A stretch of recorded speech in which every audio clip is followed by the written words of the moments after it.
안녕하세요. 책 읽는 문학관 여운입니다. 달 밝은 어느 저녁 부잣집 외동아들 병일은 솔밭을 산책하던 중 아름다운 경화를 보게 됩니다. 홀린 듯 그녀를 애타게 찾게 된 그는 물 퍼붓듯 끼얹는 돈의 힘으로 그녀를 얻게 되는데요. 그러던 어느 날 그녀의 팔에 비밀스럽게 휘감아둔 명주 헝겊을 발견합니다. 무엇인지 캐묻지만 감추려는 그녀의 행동이 수상하기만 한데요. 경화의 팔에는 어떤 사연과 아픔이 있는 걸까요? 현진권 작가의 새빨간 웃음, 여운의 목소리로 들어보시죠. 구독과 좋아요, 알림 설정으로 함께 해주세요.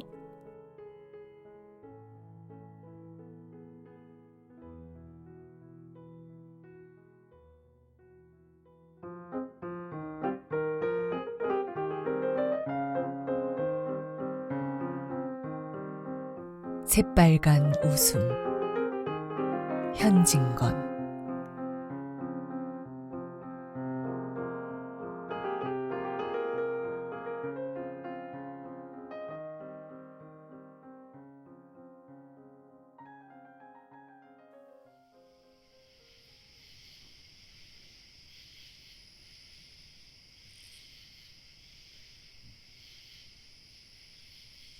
여름밤 새벽, 삶고 찌는 듯하던 더위도 인제야 잠깐 물러갔다.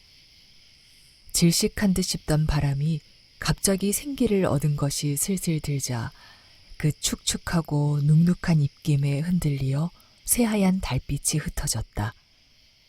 그 흰 가루는 마치 눈보라 모양으로 입대껏 부글부글 괴어오르던 땀을 싸늘하게 식히는 듯하였다. 더위에 헐떡이는 것 같이 훨씬 열린 경화의 방 미닫이는 아직도 닫히지 않았다. 병일이와 단둘이 자는 꼴을 어둠으로 가리우노라고 전등불은 꺼두었건만 그 대신 속 없는 달빛이 기어 들어올 줄은 몰랐다. 연옥색 망사 모기장으로 걸어놓음에 밝고 흰 광선은 푸르게 변하여 햇발에 비친 바다 속도 이러할 듯. 그렇다면 젊은 사내와 계집의 손길 발길에 채이고 밀리어 여기 불룩불룩 저기 꾸김꾸김한 모시겹이 부른 굼실거리는 물결이라 할까. 베개와 요 이불을 내버리고 맨 방바닥에 굴러와서 자던 병일은 선선한 기운에 잠이 깨었다. 어젯밤 명월관에서 맥주에다가 위스키를 많이 타먹은 탓으로 눈뜰 겨를도 없이 타는 듯한 갈증을 느낀 그는 잠자리 머리맡에 미리 준비해둔 물 자릿기를 거진다 말리고 보니 화류 문갑 위에 얹힌 자개박이 채경이 번들번들하며 그 옆에 놓인 유리 항아리에 둥실둥실 떠다니는 금붕어가 역력히 보였다. 이 밝은 빛의 원인을 알아차리자 그는 미닫이 편으로 고개를 돌리었다. 목단화 송이처럼 멍울멍울한 구름 위에 반 남아 이지러진 달이 마주 들여다본다. 경화도 오른팔과 왼편 다리로 귀찮은 듯이 이불을 걷어제치고 베개에서 미끄러진 머리를 베개에 처박은 채 고운하게 잔다. 그 벌거벗은 가슴, 다리, 팔은 달 그림자로 말미암아 은물에 적셔놓은 듯. 거기 어른어른하게 수놓은 모기장은 마치 인어 몸에 붙은 파래인 듯 싶었다.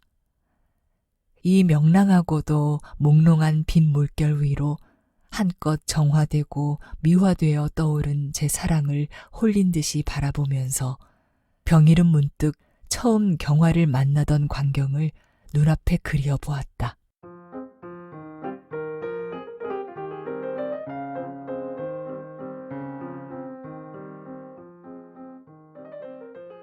작년 이맘때 또한 달 밝은 저녁이었다.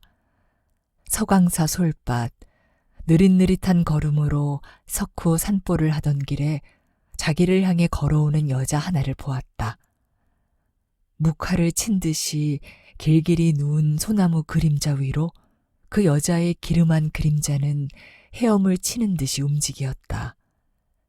유달리 숱 많은 푸스스한 머리 밑으로 갸름하고도 동구스럼한 흰 윤곽은 대개 짐작하자마자 그는 기막히게 어여쁜 무엇을 본 듯 싶었다. 그의 발길은 그 여자의 그림자를 밟았다. 병일에 타는 듯한 시선에 들어온 경화의 인상은 놀랄만치 아름다웠다. 하느적 자기 옆을 지나칠 때 소르르 코 안으로 기어드는 냄새도 이 세상의 향기가 아니었다. 사르락 그윽한 소리와 함께 조금 긴 듯한 치마가 잔잔한 물결을 치던 구김살까지 시방도 선하다.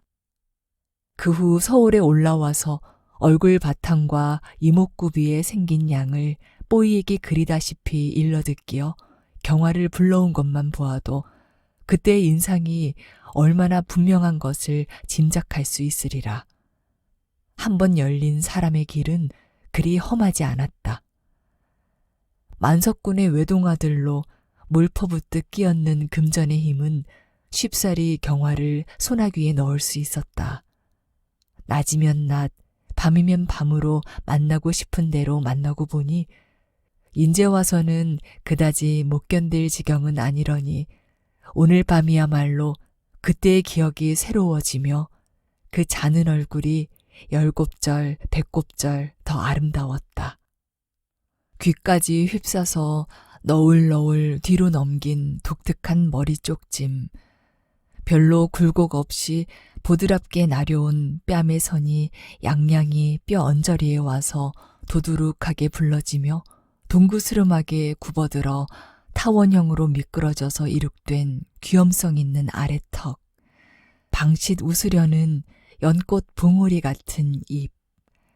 병일은 제 사랑의 가지가지 미점을 눈으로 맛보기에 거의 넋을 잃었다. 생각하면 경화를 처음 보고 얼마나 애를 태웠던고, 마음을 졸였던고, 달빛이 지은 신기루와 같이 문득 나타났다가 문득 사라진 애달픈 그 그림자를 얼마나 그리웠던고.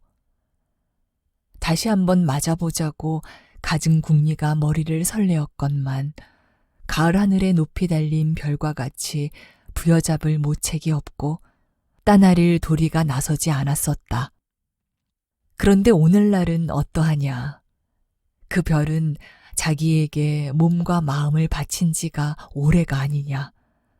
도리어 이 편의 마음이 뜨악하건만 저편이 더욱더욱 달라붙는 형편이 되었다. 죽으면 같이 죽고 살면 같이 살자는 맹서도 여러 번 들었다. 기생이란 제발 싫어요. 물동이를 이고 김을 메어도 병일 씨와 같이 한다면 난 고된 줄도 모르겠어요. 진정 비슷, 농담 비슷, 또는 남의 흉내 비슷, 이런 말을 늘어놓다가 부끄러운 듯이 병일의 가슴에 머리를 파묻기도 하였다. 다시 고개를 들 때에 눈에 눈물이 그렁그렁하면서 나는 참말을 해도 어째 거짓말 같아요. 하고 한숨도 여러 번 짓지 않았느냐. 이달 내로 아버지 돈을 얼마쯤 끌어내면 두 말 없이 떼어 드릴 수가 있지 않느냐. 이런 생각을 하는 병일의 입술에는 쉴 사이 없이 만족의 미소가 떠올랐다. 그 옆으로 다가 누우며 미친 듯한 포옹도 하고 싶었으나 고난 잠을 깨우는 것도 애처로워서 그만두었다. 그 대신 어슴푸레한 그늘이 어룽진 이 세상 것 아닌 아름다운 살덩어리를 거짓이나 아닌가 의심하는 듯이 손으로 그 뺨을 더듬고 그 턱을 만지고 그 젖가슴을 쓰다맞다. 손바닥에 매끄럽고 포근포근한 촉감으로 말미암아 병일의 심신은 실실이 풀리는 듯하였다. 깬 이의 손길이 자는 이의 팔뚝을 스칠 판이었다. 살 아닌 명주 헝겊. 비표준어 같은 것이 만지었다.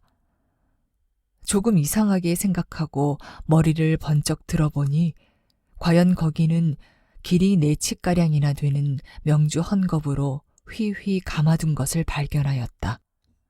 처음에는 헐모나 상처를 메어둔 것이어니 하였으나 명주로 싼 것이 야릇하여서 끌러보려고 하였건만 메인 곳을 찾을 길이 없었다.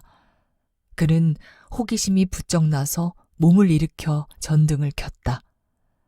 지금까지 희미하게 졸듯하던 방 안은 살기를 띤 듯한 명랑한 불빛으로 부시게 밝아졌다. 자세히 본즉 맨 것이 아니요 가는 실로 정성되이 감춰 놓은 것이었다. 만져도 보고 눌러도 보았건만 상처나 헐모는 아닌 듯 병일은 의심이 와락났다. 무슨 큰 비밀의 봉지를 열려는 것처럼 일단 정성을 다 모아 살살 뜯어보려다가 잘 뜯겨지지 않음에 손가락을 감친 얼음에 넣어서 힘껏 잡아채웠다. 실밥은 쉽사리 터졌으되 그 서슬에 경화가 잠을 깨었다. 경화는 한 손으로 그곳을 훔켜쥐며 놀란 듯이 벌떡 일어앉았다. 안 주무시고 무얼 하셔요? 하면서 자던 이의 눈은 둥그레진다. 팔뚝에 감아둔 것이 무엇이야? 병일이도 마주 일어앉으며 다짜고짜로 물었다. 팔뚝에 감아둔 것?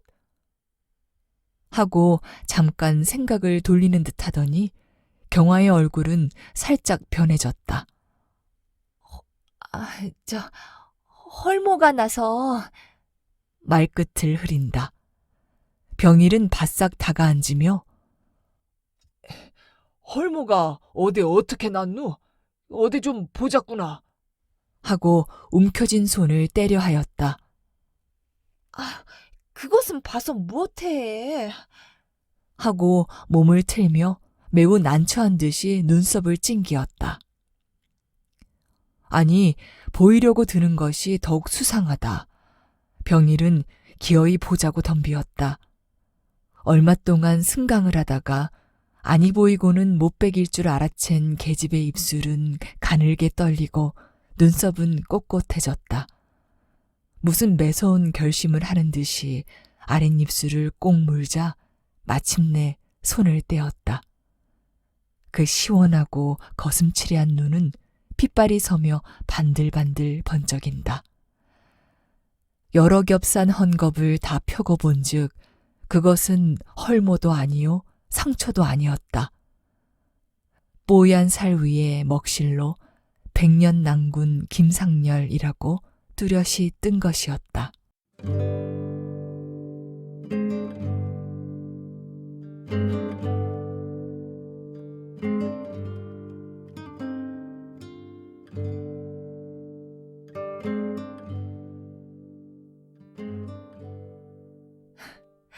기어이 보았으니 속이 시원하겠구려. 한동안 납덩이 같은 침묵이 계속된 뒤에 경화는 먼저 이런 말을 붙이며 뎁뎁을 웃었다. 그 웃음소리는 방 밖의 달빛과 어우러지며 옷가루같이 부서진다. 손바닥으로 뺨을 괴고 방 위에 머리를 부딪힌 사람처럼 얼없이 앉아있던 병일은 머쓱머쓱히 아무 대꾸가 없었다. 그 잘난 것을 보고 왜 이리 정신이 빠졌슈? 여는 무슨 기쁜 일이나 생긴 듯이 역시 생글생글 웃으면서 새끼손가락으로 놈의 뺨을 튀기었다. 에끼, 유악한 년. 배앗는 듯이 한마디 하고 놈은 앳된 이맛살을 억지로 찌푸렸다. 귀공자답게 뭉실뭉실하게 살찐 얼굴에 벌컥 피가 올랐다. 그머니 못할 소리가 없네. 왜 내가 유악한 년이람? 입대껏 나하고 정이니 사랑이니 하던 것은 모두 거짓말이었구나. 놈은 혼잣말같이 읊조리었다. 거짓말인 줄 어찌 알았시오? 벼랑간의 년은 농치던 말씨를 고치며 진국으로 대어들다가 문득 또 한 번 깔깔 웃었다. 우스꽝스러운 일도 많다. 팔뚝에 새긴 것을 보고야 거짓인 줄 황현대각 환하게 모두 깨달음을 했구려. 어릴 때 쑥스러운 장난도 이런 때에는 매우 유용한걸. 워낙 사랑이란 팔뚝에 새겨야 쓰지요. 하고 스스로 빈정거린다. 15살 때 이웃에 사는 탓으로 동무 삼아 놀다가 팔에 먹실을 넣은 것이 그대로 100년 난군이나 되었으면 이 노릇은 아니할걸. 늙어 죽을 때나 다시 만날는지 6년 동안에 콧배기나 얼씬해야지. 생신은 그만두고 꿈에라도 보여야지. 이 팔뚝에까지 새긴 남편을 꿈에도 생각지 않는단 말이야? 든정이 있어야 나는 정이 있다고. 생각할 건덕지가 있어야 생각이라도 해보지. 괴망스러운 녀석 같으니 무슨 할 장난이 없어서 남의 팔을 버려놓고 여태 남을 시달리기만 만들어. 연전에도 어떤 손님한테 시달려서 죽을 고비를 치렀는데 곁에 있으면 손모가지를 잘라버리겠구먼. 팔뚝에나 새겼기에 저런 악담이나 듣지? 나 같은 놈은 안 보는 날이면 일렁성거릴 이러저렇게 아무런 대중 없이 할 거리도 없으렸다. 한심한 일이다. 눈 가장자리가 조금 풀린 것을 보면 이 비비꼬는 변명으로 놈의 의심은 얼마쯤 풀어진 듯. 년은 어이없다는 듯이 놈의 얼굴을 물끄러미 흘겨보다가 그렇다뿐이야? 미쳤던가 안 보는 사례를 입길에라도 올리게. 여북해야 기생이란 이런 30전짜리 사랑이란 말까지 있으려고. 1시간 노름차 놀아준 데 대한 대가 주면 1시간 놀고 2시간 노름차 주면 2시간 놀고 헤어지면 잊어버리고. 하면서 고 연봉오리 같은 입술이 왼편으로 조금 삐뚤어지며 싸늘하게 웃었다. 사랑이니 안방이니 하는 것부터 미친 개수작이지. 더구나 나 같은 기생년에겐 개밥의 도토리야. 안 보이는 날이면 일렁성거리지도 않는다. 그렇고 말고 그야 말할 것도 없지. 기생, 이 원수년의 기생이란 탈. 이 탈만 쓰고 보면 오장육부까지 변해지는 줄 아나 봐.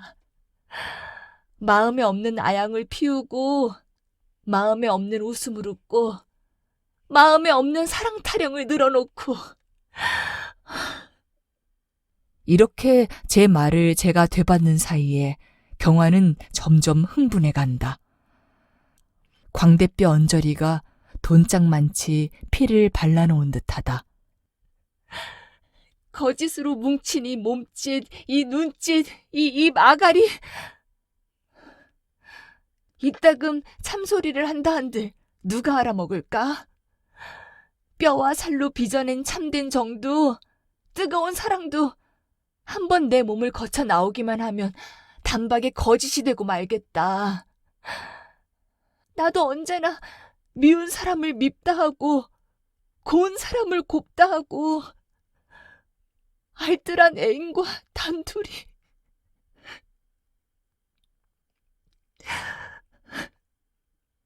하자마자 갑자기 목이 메이며 무엇을 노리는 듯이 흡뜬 눈으로부터 한 방울 큼직한 눈물이 뚝 떨어져 꽃잎에 구르는 이슬 모양으로 뺨을 스쳐서 나려진다.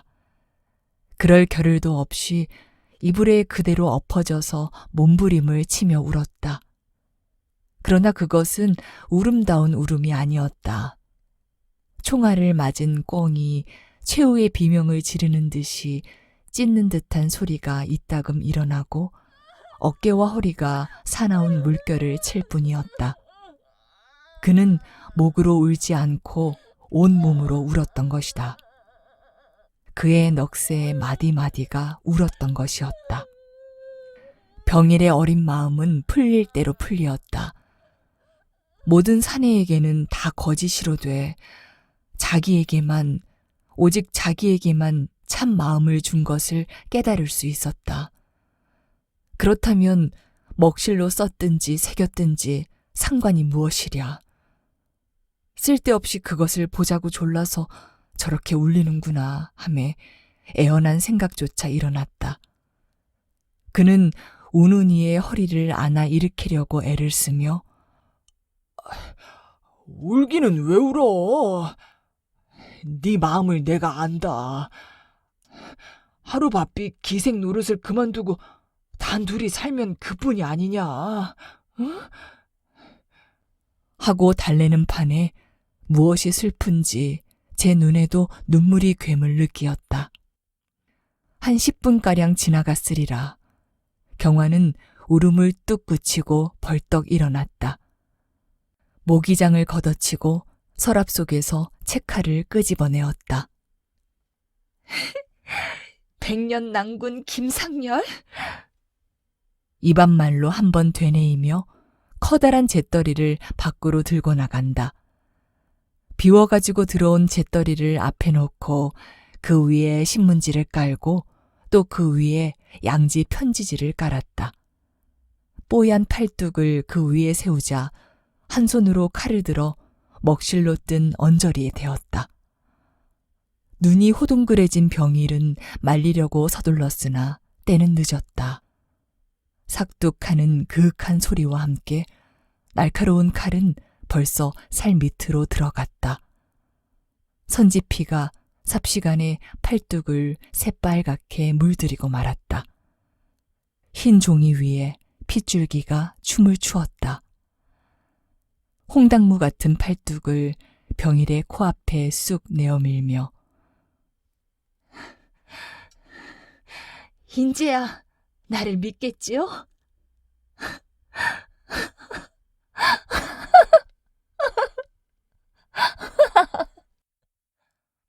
하고 경화는 또 한 번 싸늘하게 웃었다.